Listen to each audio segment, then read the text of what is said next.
Good afternoon, friends. Uh, since this morning, you've been hearing about all the various problems associated with nuclear energy in general, and what Dr. Gopalakrishnan has told us just now about the problems of India in particular, and particularly these recent plants which have been installed and which are in the process of being purchased from France, etc. I was struck by an article which I saw recently, a news report, which said that there is a doomsday clock which is maintained by an organization of scientists, and uh, they make the hands of that clock go up or down at the end of each year, depending upon what their perception of the state of security of our world is. State of security, I'm talking in a very, very general sense. And this year, very recently, a few days ago, they put the clock at 3 minutes to midnight. 3 minutes or 2 minutes? 3 minutes to midnight, which is the closest that it has been to midnight. Midnight is, of course, doomsday, disaster, where the world comes to an end. This is the closest that it has been to that doomsday for a very, very, very long time. At the peak of the Cold War, I think it was at this 3 minutes to midnight, but now it has come back. Then the Cold War receded, but now it has come back for a variety of reasons. One of the reasons is the proliferation of nuclear weapons and the possibility of terrorists getting their hands on nuclear weapons, etc., and that leading to a nuclear conflagration.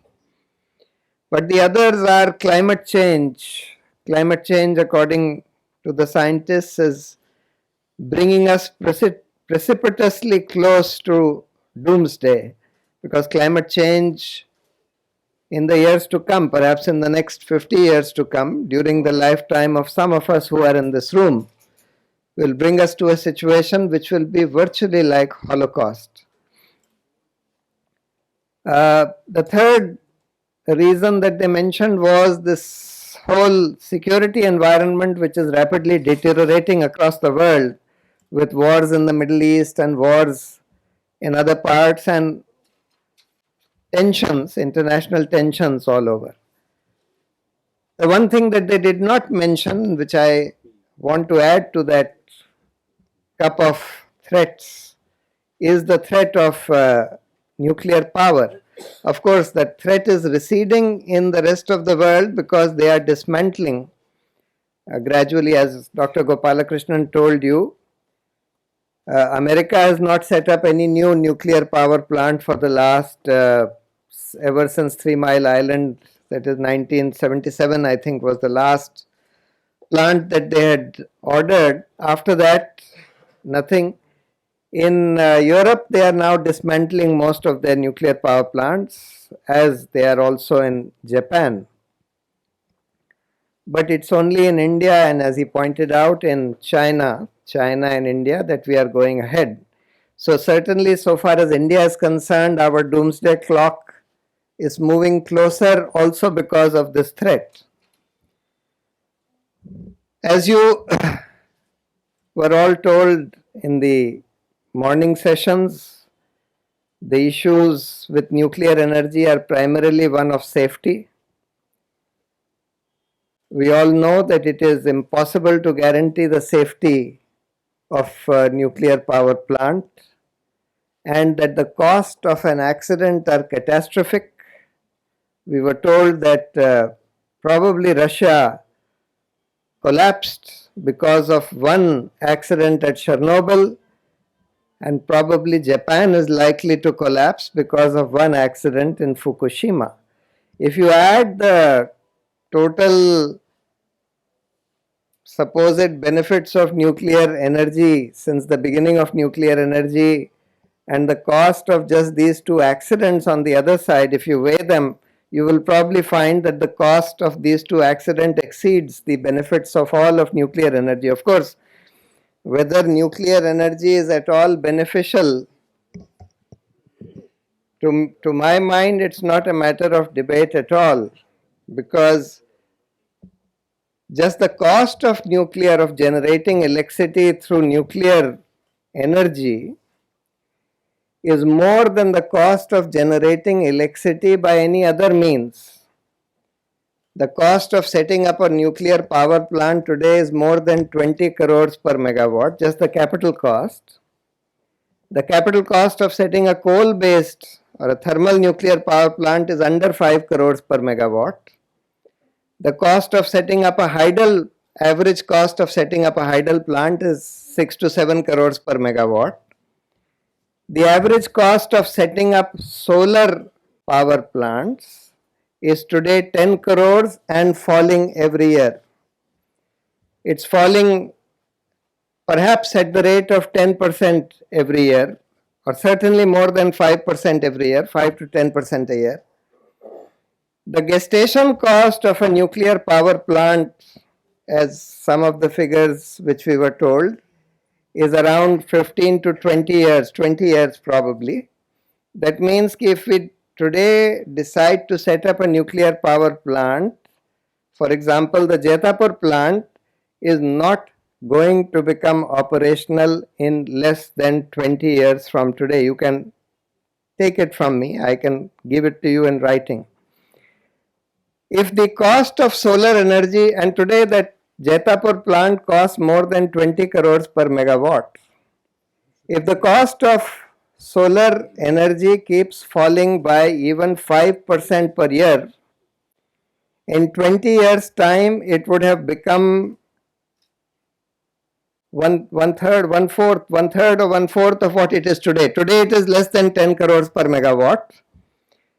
In 20 years time it would be 3 crores per megawatt, which means that the cost of this Jetapur plant, even if you don't add interest during construction, would be 7 times the cost of generating the same electricity by solar energy. Now, as I see it today, there is absolutely no case whatsoever, even if we neglect, even if we omit the threat of an accident, even if we omit what Neeraj told you this morning about the continuous radiation at every stage of the nuclear fuel cycle, that is the problems created by radiation during extraction of uranium, during mining of uranium, during transportation of fuel, during refining it, enriching it, during thereafter during operation of the plant, even without an accident. If we omit all these costs, just the financial cost of generating electricity from nuclear energy is so prohibitive. I mean, I don't see any argument at all. It's said that if nuclear power producers had to compete with other power producers in the marketplace without being subsidized by the state, even if you omit the subsidies in the form of cost of an accident, one major subsidy that has been given to them is by this Civil Nuclear Liability Act, which limits the liability of a nuclear power plant supplier to 1500 crores.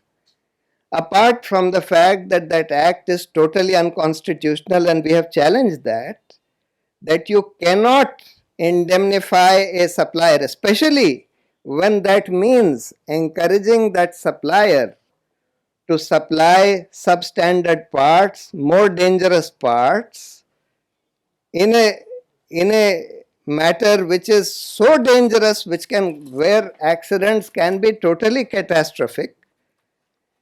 The Supreme Court has held that that there is absolute and strict liability of the supplier of any dangerous piece of equipment. They held that in the Union Carbide case, they have held that in the oleum leak case, etc., that there is a principle of strict and absolute liability which applies here, and that's part of the Article 21 fundamental rights of the people of this country.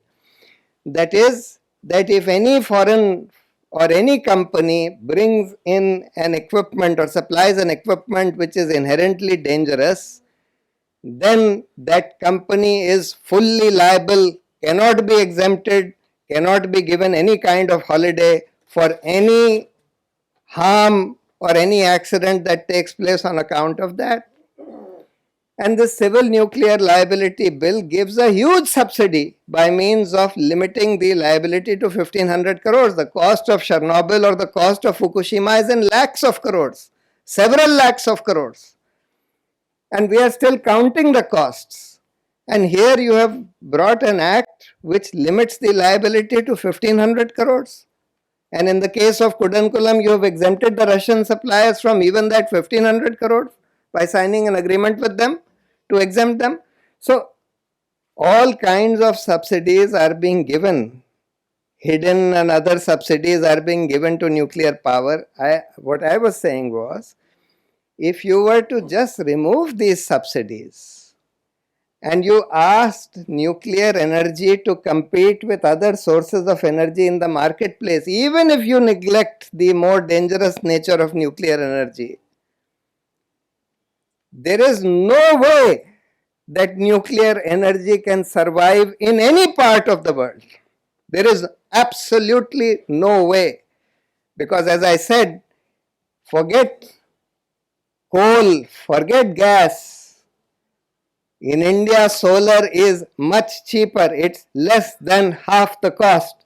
Today, if the government were to just do one thing, if they were to say that, look, we will have a system by which people can put up solar power plants on their rooftops and supply excess energy that they are generating back into the grid, and they will be charged only the difference between what they consume from the grid and what they supply to the grid, I can guarantee in Delhi it will be cheaper for me, for example, to set up a solar plant on my roof than to buy electricity at 7 rupees or 6 rupees from which I buy from Delhi.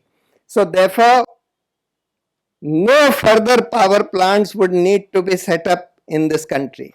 Today, all the coal-based nuclear power plants which were set up during this time that these coal leases, coal mining leases were given, and they were given on the condition that, look, you will be given a coal mining lease if you have an end-use plant in power or cement or steel. So a large number of people set up these coal-based thermal power plants which are all lying idle. There is at least 50,000 megawatts of electricity, thermal electricity, which is lying idle in this country because there is no demand. There are no takers for that electricity at all. And there is no demand because demand for electricity has in fact flattened out or coming down, partly because of technology. If you replace all the bulbs in this country with LED bulbs, your immediate demand of electricity will come down by 40,000 megawatts, 40 or 50,000 megawatts. So therefore, demand is not going to increase. And yet in this environment, this government is committing this folly of going ahead with signing agreements for another 50,000 megawatts of nuclear energy, which, as I said, is at least 7 times as expensive as even solar energy. It just does not make any sense. Dr. Gopalakrishnan said that probably some agreements have been signed, etc. It's very easy. He pointed out one way of how we can, even if there are any such agreements, he pointed out one way of reneging on these agreements by saying that, look, you promised to give us enrichment technology, reprocessing technology which you haven't given us. Therefore, we are not going to go ahead with this agreement. There is also another very easy way. If you just amend the Civil Nuclear Liability Act, not one of these countries would be, of companies would be willing to come here. Not one. As I said, if you ask them to compete in the marketplace, not one can survive. There is no question of any of these nuclear energy companies surviving. Even if you just remove the nuclear liability cap, not one of these companies will come here. They will themselves renege on the agreements, etc. So therefore, and that's a matter for Parliament to do. But unfortunately, you see, the problem is that those people who rule this country, they are now interested in all kinds of deals, and all kinds of underhand deals must be getting cut in this process. I just wanted to point out a couple of other issues. Why is it that nuclear power gets pushed in this country so easily through these various governments and even with the people, even when the facts are so clear? One reason is that nuclear energy, like genetically modified organisms, are technical and complex issues, and we are told by these people that, look, these are issues which only experts can understand, and ordinary people cannot understand these things. Therefore, let the experts deal with it.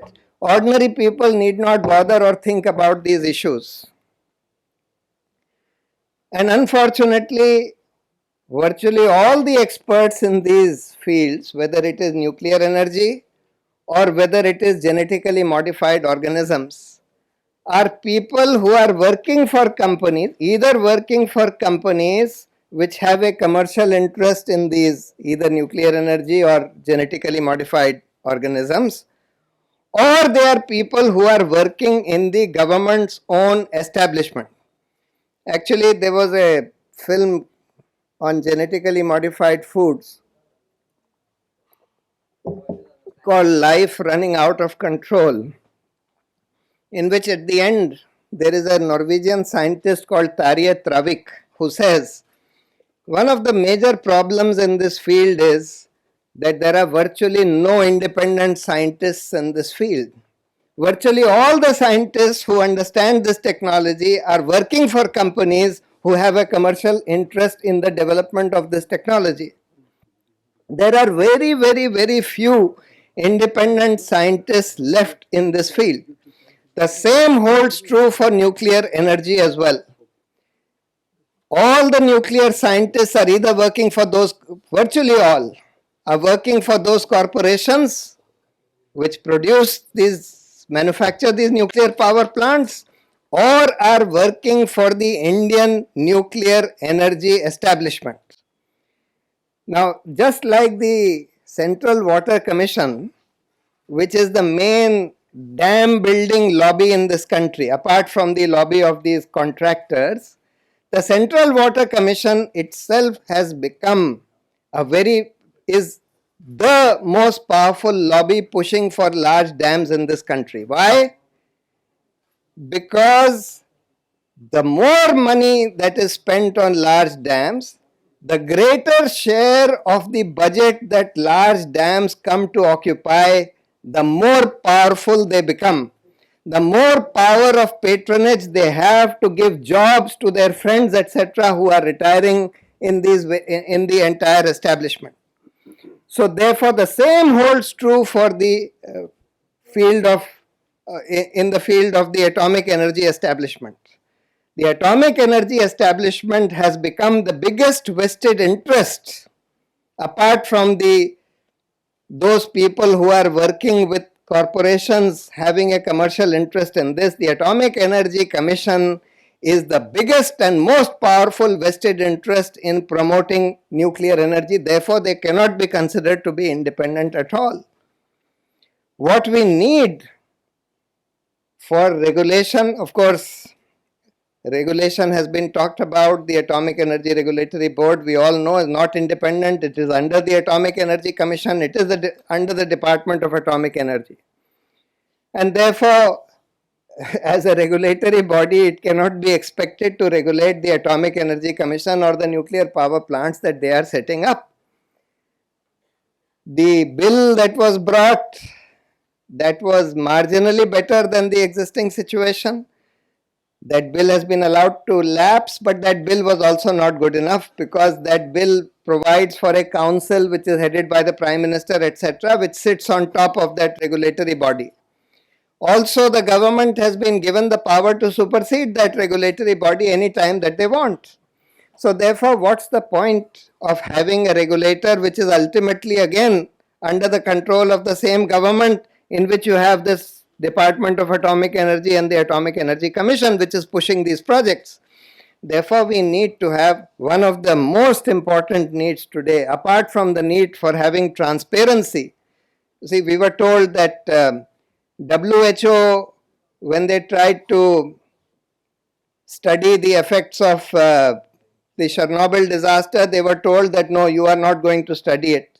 And everything was just buried and put under wraps. One of the most important things that we need today is transparency in this field. And we need to set up a very high-powered commission today to examine, an independent commission. I am not talking about the regulatory body. Regulatory body, of course, needs to be set up, which will regulate these various nuclear power plants and the plants which are supposed to come up and see all the safety issues, and that body needs to be completely independent of the government. But in addition to that, we need a completely independent commission of inquiry to examine as to what has been the costs and benefits of nuclear energy, the total costs and benefits of nuclear energy in this country from the beginning till today, which will examine what has happened to the people who've been involved in mining, which will examine what has happened to those people who were involved in transporting this nuclear material, who were involved in reprocessing, what have been the total in operation of the power plants, what have been the total costs and benefits. Dr. Gopalakrishnan, when he was there in the Atomic Energy Regulatory Board, ordered one inquiry into accidents, into the aspect of safety of the running nuclear power plants in India.